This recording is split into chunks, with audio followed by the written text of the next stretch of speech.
Hello and welcome to the on-demand version of the YouTube Aerodynamics Live event from TecQuipment.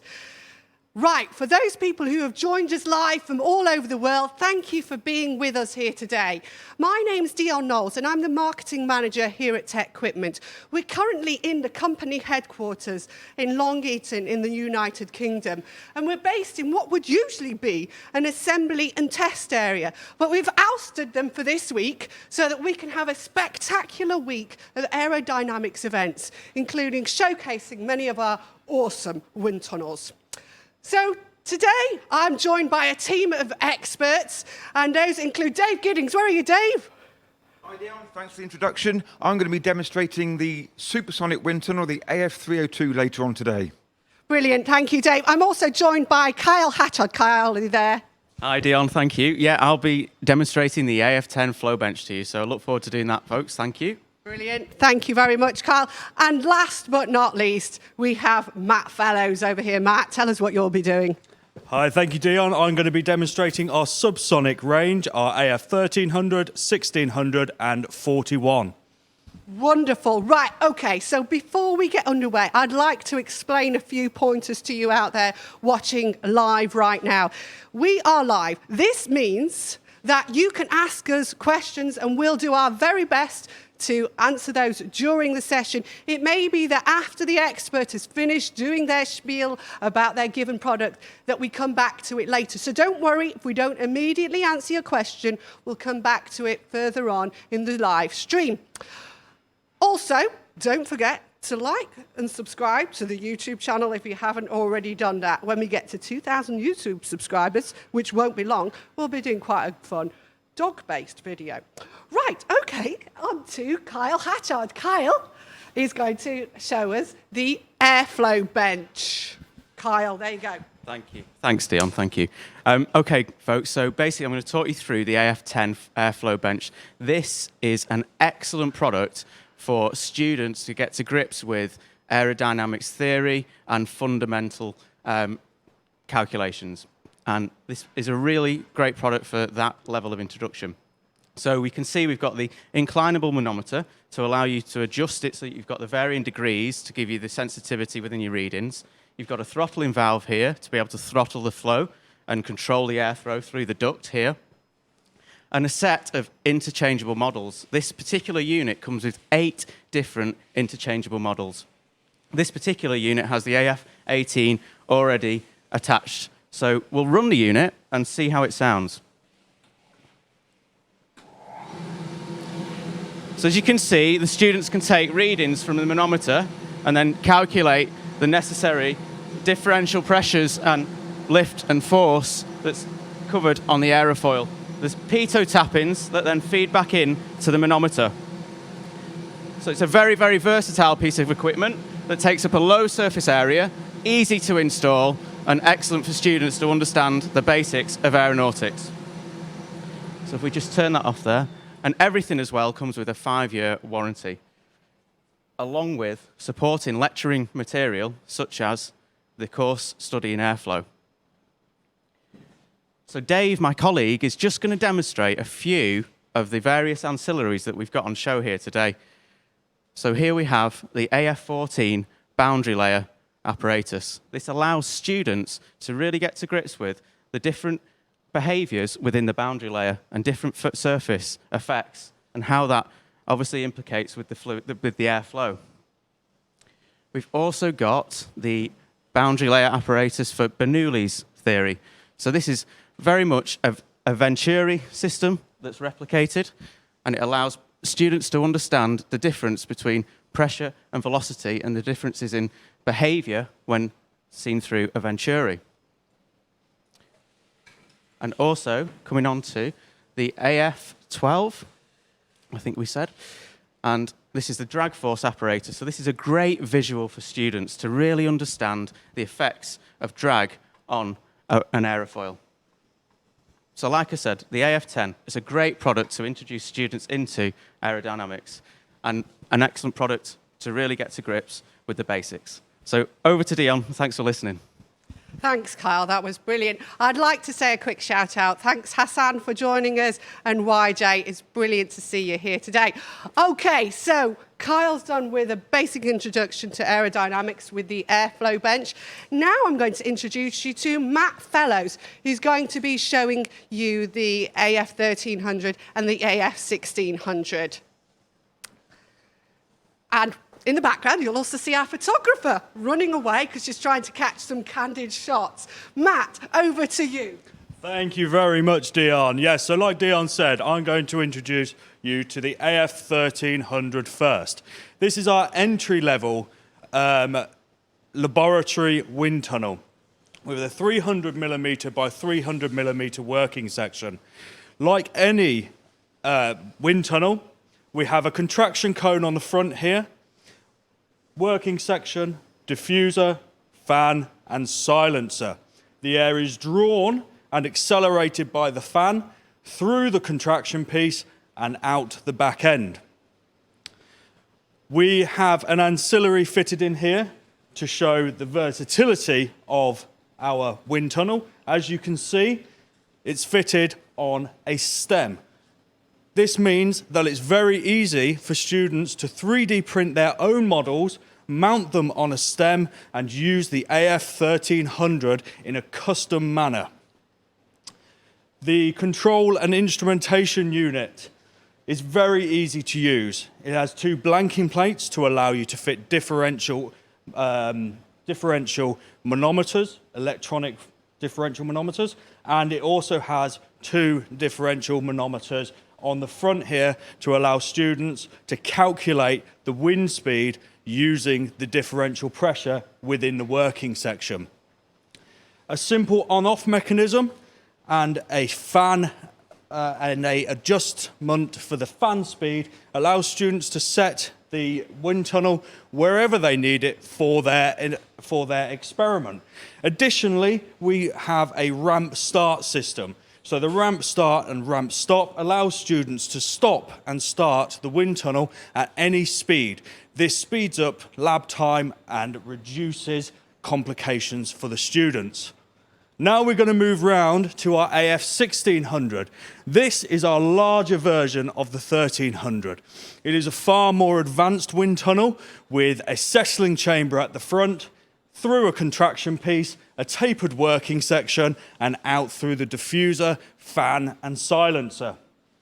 On the back of the 1600, we currently have fitted the 1600T, our three-component balance. Three-component balance allows you to pick up lift, drag, and pitching moment. The pitching moment is calculated and sent to the control panel on the frame here using the fore and aft load cells. On the table here, we have a selection of ancillaries for the 1600. This is an ever-growing range. Our design engineers are continuously coming up with new ideas to allow us to increase the scope of a student's lab. On the control and instrumentation unit, we have a fan speed control. We have a DP6, which allows you to take differential pressure readings from our traversing pitot-static devices here. One of them will traverse in the X and Y direction, one will only traverse in the Y direction, allowing you to get a really good feel for the velocity profile within the working section. In a moment, we're going to turn this on. It's going to be quite loud, and my friends Kyle and Dave are going to help us to demonstrate just how powerful this epic piece of kit is.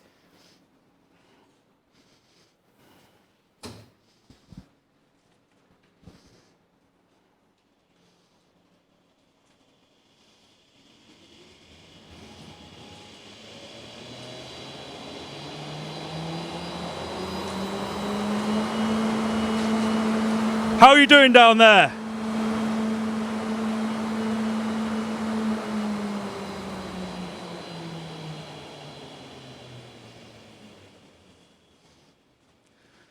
Moving quickly on, we're now going to go on to our flight demonstration wind tunnel, our AF41.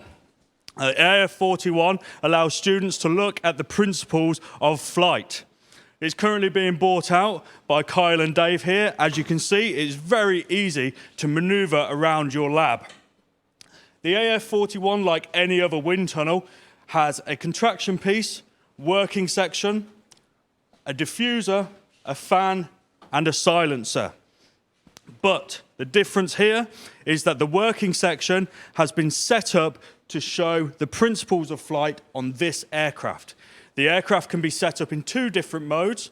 One is a quantitative mode that allows you to look at lift, and one is a free flight mode that allows students to have a go with stalling an aircraft and taking off and flaring an aircraft without the restrictions of the load cell and spring on the back. On the wings, you can see we have a number of tufts. These are a very visual part of the AF41. Through these tufts, we can demonstrate laminar flow over an airfoil, and we can demonstrate turbulent flow and the separation of the boundary layer. Kyle is going to demonstrate this for us. So if you can just turn on the fan, Kyle, thank you very much. And he's going to ramp up the throttle and start bringing the aircraft into a slow climb. As you can see, the tufts are currently bent over nicely, demonstrating the laminar flow when we're at 8 degrees on the all-flying tailplane at the back of the unit.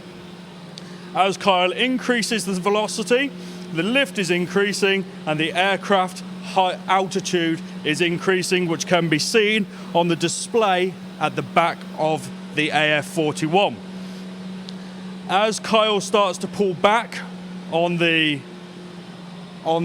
control column, we're going to start seeing the separation of the boundary layer, first occurring at the back on the trailing edge even, sorry about that, and moving forward to the leading edge. So can you pull back for me, Kyle?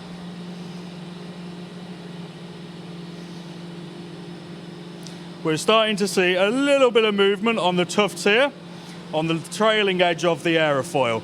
Now, as the speed is decreased and the angle of attack is increased, we'll see the aircraft go into a stall, and now Kyle can safely land it by bringing the throttle down perfectly, just like that. Now, this does take a bit of skill, so credit to Kyle for his good work there.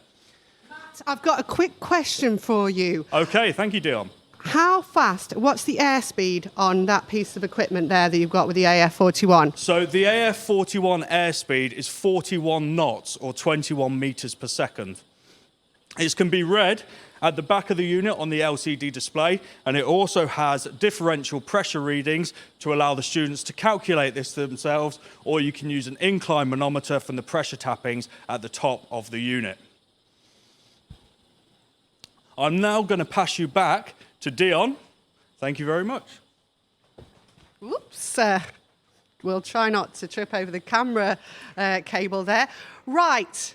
Okay, if you can see me there, everyone.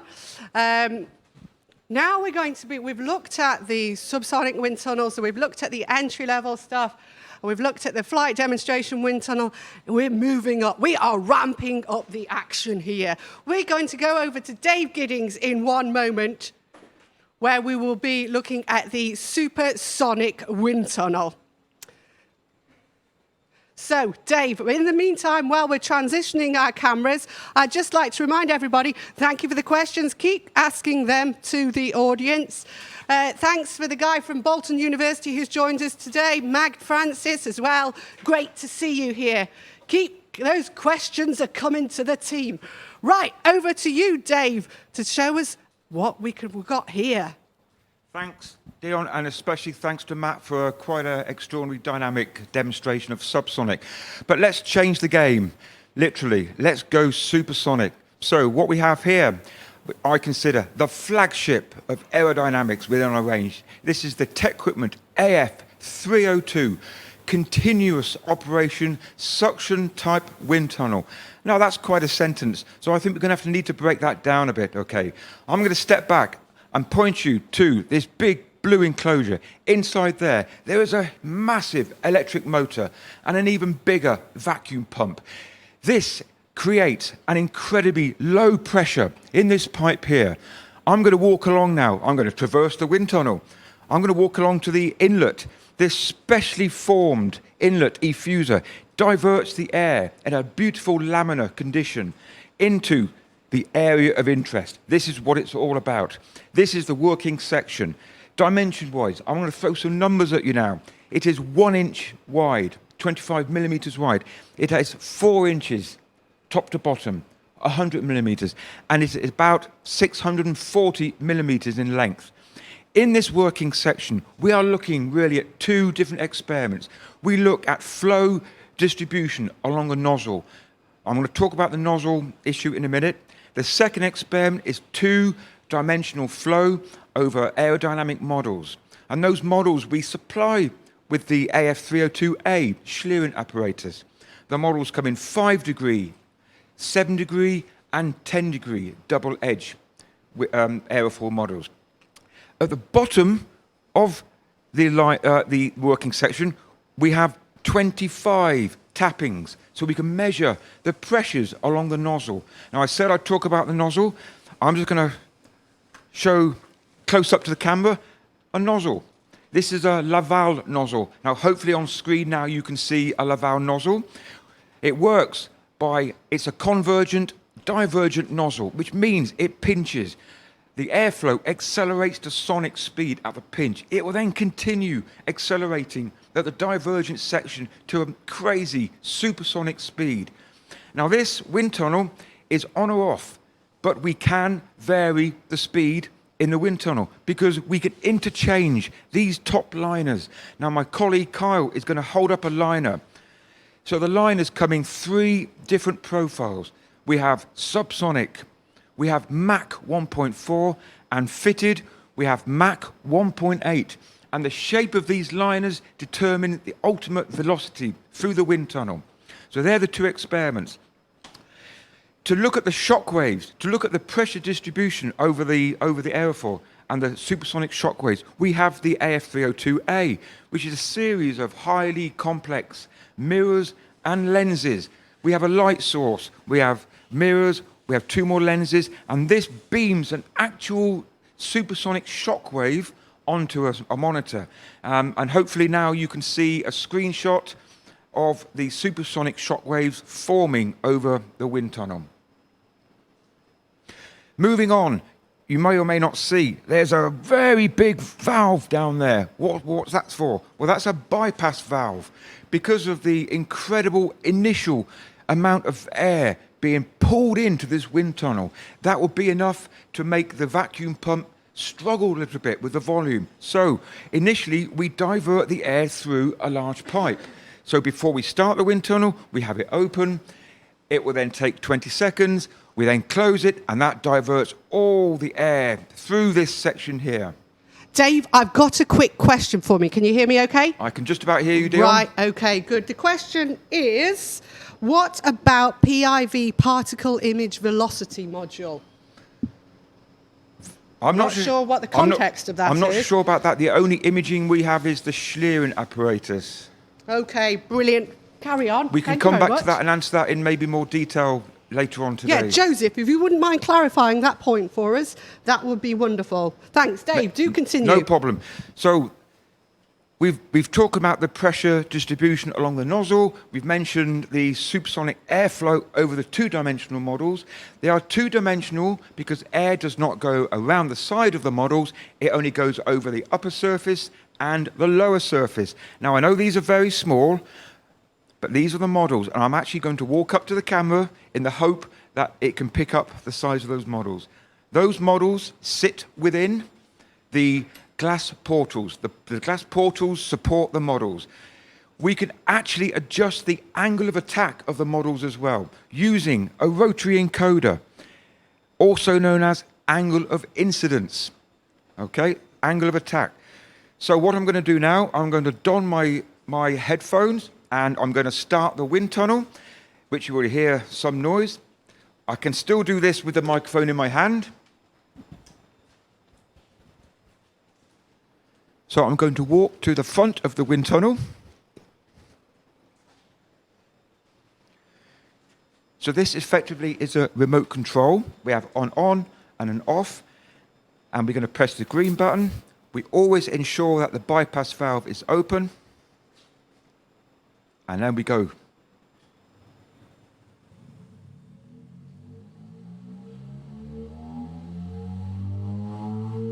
So it's getting up to speed now. Once it's up to speed, I'm going to throw that big valve and divert all the air through the wind tunnel. And you'll hear a slight change in tone. So now we're in a position where we can take images of the Mach number against tapping position.